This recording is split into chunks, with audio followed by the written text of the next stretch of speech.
आपके साथ विभा उपाध्याय। बुलेटिन की शुरुआत इस वक्त बड़ी खबर के साथ मसौढ़ी अंचल का अजीबोगरीब कारनामा देखने को मिला है, जहां पर डॉग बाबू के नाम से निवास प्रमाण पत्र बना दिया गया। मसौढ़ी अंचल का ये कारनामा इस वक्त सामने आया है, जिसमें डॉग बाबू नाम से निवास प्रमाण पत्र बनाया गया है और निवास प्रमाण पत्र को हालांकि अब जो जानकारी सामने आ रहा है उसमें रद्द कर दिया गया है। आवेदक कंप्यूटर ऑपरेटर पर इस बाबत केस दर्ज किए गए हैं। प्रमाण पत्र देने वाले अधिकारी पर भी केस किया गया है। 24 घंटे के अंदर रिपोर्ट सौंपने के निर्देश और दोषी कर्मियों पर कार्रवाई सुनिश्चित की जाएगी, इस बात की जानकारी दी जाती हुई संवाददाता रजनीश हमारे साथ इस वक्त ज्यादा जानकारी के साथ फोन लाइन पर जुड़ गए पटना से। रजनीश, आखिर ये अजीबोगरीब कारनामा, क्योंकि इस तरीके से निवास प्रमाण पत्र तो बनता नहीं है, यानी कुछ ना कुछ तो गड़बड़ी है, लापरवाही है। बिल्कुल, देखिए एसआईआर के दौरान जो है इस प्रकार की गड़बड़ी जो है लगातार सामने आ रही है और पटना जिले का ये मामला है। मसौढ़ी प्रखंड में जिस प्रकार से आवासीय प्रमाण पत्र बनाने के बाद ये खुलासा हुआ है कि आवासीय प्रमाण पत्र कुत्ते का बना दिया गया है, जिसमें लिखा भी हुआ है डॉग बाबू। और इसको लेकर जैसे ही ये खबर मीडिया में आई है, पटना डीएम त्यागराजन ने तुरंत संज्ञान लिया है और जो निवास प्रमाण पत्र जो बना है उसे तत्काल रद्द कर दिया गया है। और रद्द करने के साथ ही जो आवेदक हैं जिन्होंने आवेदन किया था, इसके साथ साथ जो कंप्यूटर ऑपरेटर हैं, प्रमाण पत्र निर्गत करने वाले जो पदाधिकारी हैं, उनके विरुद्ध जो है प्राथमिकी दर्ज कराने का आदेश दे दिया गया है। और अभी जो जानकारी मिल रही है कि केस दर्ज भी हो गया है, यानी एसडीओ मसौढ़ी को अनुमंडल पदाधिकारी को ये पूरे जांच का आदेश दिया गया है। 24 घंटे के भीतर जांच कर जो एसडीओ हैं वो डीएम पटना को रिपोर्ट सौंपेंगे और जो आरोपी कर्मी हैं जिन्होंने ये बड़ी गलती की है, ये लापरवाही नहीं हो सकती है, ये बड़ी गलती है और कहीं ना कहीं क्या इंटेंशन उनका रहा है, ये तमाम चीजों की जांच अभी होगी और उसके बाद विभागीय कार्रवाई के साथ साथ जो अनुशासनात्मक कार्रवाई है वो भी की जाएगी। और रजनीश, चूंकि बार बार विपक्ष ये कह रहा था कि बहुत कम वक्त और इस कम वक्त में ये जो चीजें प्रक्रिया का पालन किया जा रहा है, आखिर वो फुल प्रूफ है, किसी तरह की कोई खामी नहीं होगी, किसी जेन्युइन का नाम न छूट जाए और किसी ऐसे व्यक्ति का नाम न छूट जाए। अब यहाँ तो जानवरों के नाम पर ही आवासीय प्रमाण पत्र बना दिए जा रहे हैं।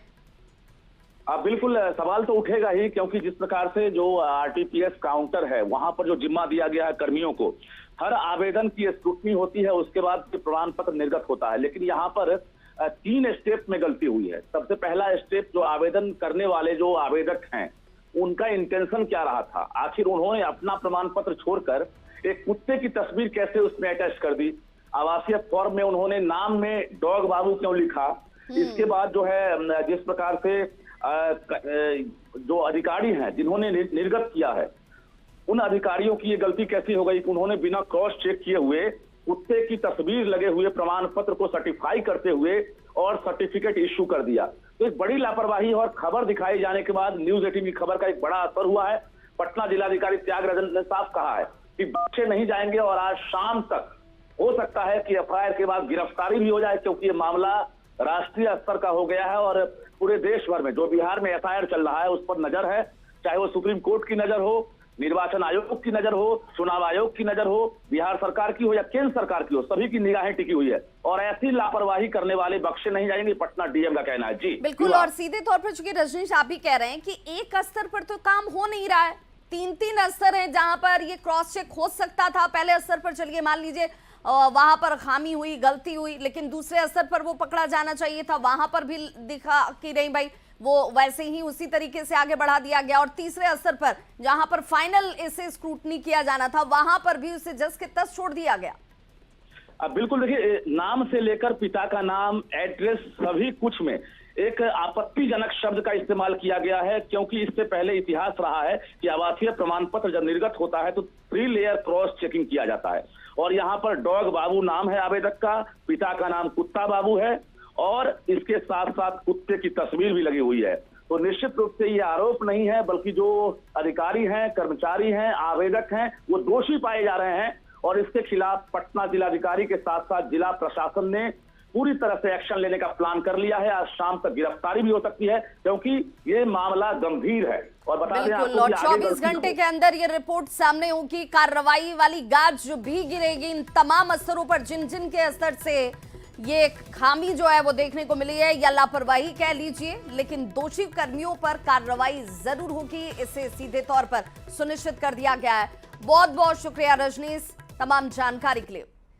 और देखिए, लोकसभा की कार्रवाई दोपहर 2 बजे तक के लिए स्थगित कर दी गई है। तो आज तीसरी बार कार्रवाई को स्थगित करना पड़ा, और सिर्फ इसलिए क्योंकि विपक्ष हो हंगामे से आगे कुछ कर नहीं रहा, कुछ चाहता नहीं है। और देखिए, आज तीसरी बार कार्रवाई को हो हंगामे की वजह से दोपहर 2 बजे तक के लिए स्थगित कर दिया गया है। लोकसभा की ये कार्रवाई देखिए, जैसे ही शुरुआत होने के साथ, चूंकि आज ऑपरेशन नूर को लेकर के चर्चा का वक्त 12 बजे से निर्धारित था, लेकिन वो शुरू नहीं हो पाया। लोकसभा की कार्रवाई शुरू होते ही हंगामा जरूर शुरू हो जाता है, जिसकी तैयारी में विपक्ष पहले से बैठा हुआ था। विपक्ष ऑपरेशन सिंदूर पर चर्चा होने दे, बार बार स्पीकर की तरफ से कहा गया कि भाई आप यही तो चाहते थे। फिर आखिर जब चर्चा की शुरुआत, दिन तय किया गया, वक्त तय किया गया, तब फिर इस पर आपत्ति क्या है?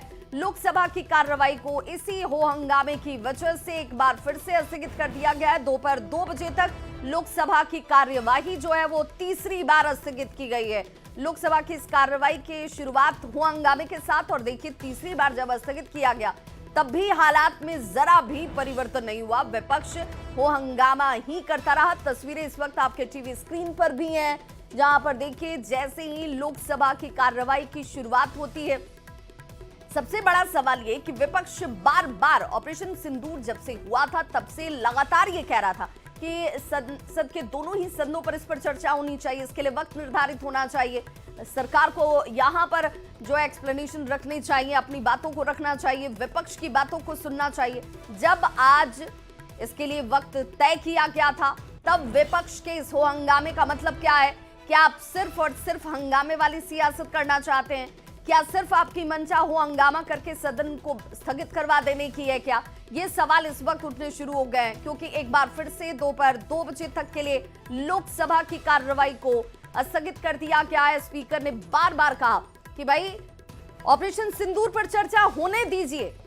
आप यही कह रहे थे कि इस पर चर्चा होनी चाहिए। 16 घंटे की चर्चा इस पर आज दिन भर लोकसभा में। सबसे पहले तो आप ये जान लीजिए कि लोकसभा में ऑपरेशन सिंदूर पर सबसे पहले चर्चा आज से 12 बजे से शुरू हो जानी थी। हालांकि अब दोपहर 2 बजे तक तो इसकी कोई गुंजाइश दिखती नहीं है, क्योंकि 2 बजे तक कार्रवाई स्थगित है। इसके बाद राज्यसभा में कल से इस पर चर्चा 16 घंटे की शुरू होगी, लेकिन आज 16 घंटे की चर्चा होनी थी। लेकिन ऐसे हालात में यह चर्चा हो पाएगी, इसकी संभावना बहुत मुश्किल नजर आती है।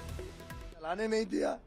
स्पीकर के बार बार अनुरोध के बावजूद जो कांग्रेस का रवैया रहा, जिस प्रकार से हमने चिदम्बरम जी का बयान भी देखा कि आज सवाल उठा रहे हैं और आतंकवादियों के साथ खड़े हो रहे हैं कांग्रेस के नेता, ये क्लियरली बताता है कि विपक्ष देश और देशद्रोहियों के बीच में अपना मन नहीं बना पा रहा है। विपक्ष अभी तक देश की सेना बलों के वीरता के ने कहा था कि ऑपरेशन सिंदूर पर चर्चा होनी चाहिए। बिल्कुल होनी चाहिए सर। और मैंने सहमति दी थी, सरकार ने सहमति दी थी। अब फिर आग्रह कर रहा हूं, आप ऑपरेशन सिंदूर पर चर्चा होने दें। जो सारे विषय हैं, उन सारे विषयों पर कभी भी सदन में बताने से चर्चा नहीं होगी। मैं फिर आपसे आग्रह करता हूं, आप सर्वदलीय बैठक में इस बात की चर्चा करते कि पहले एसआईआर पर चर्चा होनी चाहिए तो हम सदन चलने देंगे। पहले आप कमिटमेंट करते हैं, चर्चा करते हैं। अखिलेश जी, आप सदन के नेताओं को भेजा करो तो थोड़ा समझा कर भेजा करो। निर्णय करने की क्षमता हो तो सर्वदलीय बैठक में आया करो। अगर निर्णय कोई पीछे से कर रहा, आपकी क्षमता उन्हें बताने दो। सदन चलेगा तो ऑपरेशन सिंदूर में चलेगा। सदन की कार्रवाई 2 बजे तक के लिए स्थगित की जाती है। तो लोकसभा के